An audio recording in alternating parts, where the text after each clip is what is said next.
Good day mga idol, ito na po si Boy Tigas. So yan po ang ginagawa natin sa umaga. So sobrang busy natin at marami nagpagawa sa atin ng mga ganyan.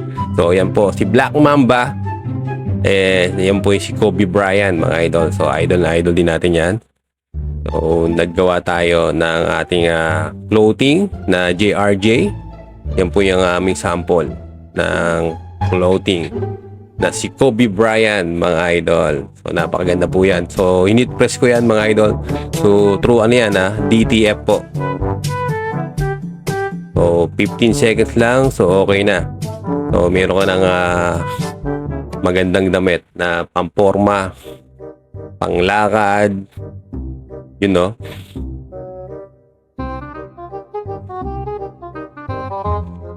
Napakaganda ni Kobe Bryant, no? Idol, no? Number 24, Hall of Fame. Siyempre, hindi rin mawawala si Jason Tatum. Star player ng Boston Celtics. So, yan, naggawa rin tayo ng sample at magandang itsura ni Jason Tatum. So, ginawa ko yan through Adobe Photoshop. So, inisa-isa ko lang, duktong-duktong ko lang hanggang matapos ko yung sample na design ni Jason Tatum. So, yeah, Celtics. So, nagle-layup. So, may mukha ni Jason Tatum. So, nag-dribble siya.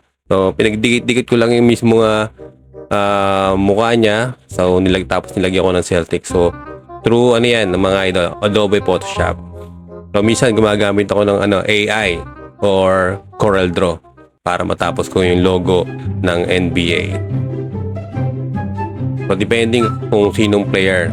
Basta kung magaling kang makalikot ka, magaling kang Adobe Photoshop, so magagawa mo yan. Yan po si Jason Tatum mga idol. Siyempre, siningit natin yung foundation ng ating suking school dito sa General Trias. So, yan po yung St. Francis School. So, maraming pinagawa sa atin yan. So, hiningit ko na yan. So, bali 15 seconds lang mga idol ang pag-hit press sa DTF. So, yun napakaganda ng logo ng St. Francis School. So, bali back and front yung print ng seal screen ang gamit ko dyan mga idol. So, rubberized paint. So, yan, pinatungo ko. So, nilagyan ko siya ng East 1965. So, yun po yung ginagawa natin tuwing umaga. So, sa gabi naman, so napasok naman tayo bilang nurse sa hospital. So, yan po si Boy Tigas. So, tigasaing, tigalaba, tigatatak ng damit. So, yan po. Kailangan may negosyo din tayo kahit pa paano. So, yan mga idol, patapos na tayo. So, yung pinapatungan ko lang yung East 1965. So, kailangan kasi tatlong patong para mas makapal yung rubberized na ilalagay natin sa damit. So, kailangan talaga makapal yung pinaka-rubberized. Hindi natin nakamas mga idol para safe tayo. So, para hindi na maapektuhan nating baga. So, kailangan nakamas tayo. Ang ganda, no? Is 1965. Eto mga boss, so nilagyan ko na ng logo yung Kobe Bryant natin at si Tatum. So nilagyan natin ang logo ng JRJ. Yan po yung pangalan natin ng clothing namin. So JRJ. So kulay yellow gold ang nilagay ko dyan. Para mas maganda sa black t-shirt. So pwede namang white.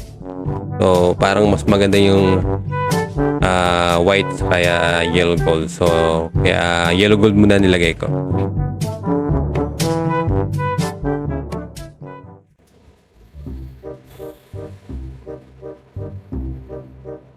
So ito na yung sample natin mga boss, yung JRJ clothing. So ayan po si Kobe Bryant. So sana nagustuhan nyo itong video na to at huwag nyo kalimutan mag heart react at i-share nyo rin ang video na to.